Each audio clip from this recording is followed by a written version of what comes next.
Well, the construction that's been taking place for the last couple of years has had campus sort of a little bit disaggregated, but we're trying to put that together now, and it's all sort of coming together. It started with the UC, finishing that. Now that it allows us to do some stuff on the backside of the UC, where we've got that lawn and sort of preparing that for what's to come down the road.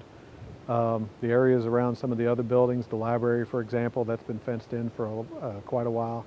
That has all been opened up for us to come back and finish.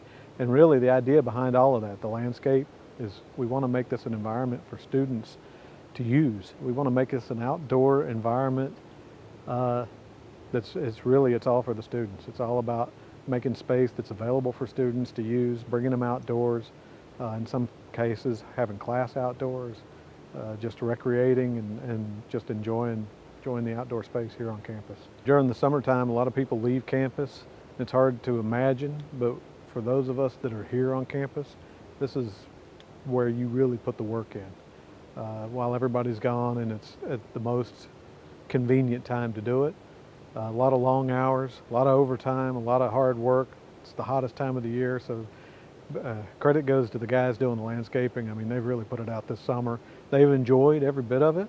They know what it's for. They know that it's for the students, and they're really looking forward to the students coming back and seeing what they've done, what they've been spending their time on over the summer doing for them. They do it all with the students in mind, and so the big payoff for us is to see the students, using the lawn behind the UC or using the area around the library and that sort of thing. Hopefully when they move back in, they'll appreciate the environment that they've got.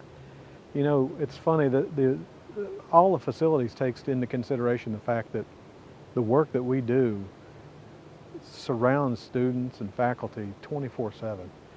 And a lot of times there's a little bit of a competing interest there. On the one hand, you kind of don't want them to notice it, because if they notice it, a lot of times it's because something's out of place or something's wrong. But on the other hand, it's a lot of hard work, and so it's nice for them to appreciate it, or to hear people say things that sort of indicate that they appreciate it. But really, we're hyper aware of the fact that we surround students 24/7 with everything we do. And so as for a reaction when they come back to campus, I want them to feel like they're at home. And all the facilities, we want students to feel like this is their home. Same thing for faculty and staff. Tennessee Tech is home to a lot of people. And so that's how we want them, that's the reaction we're looking for.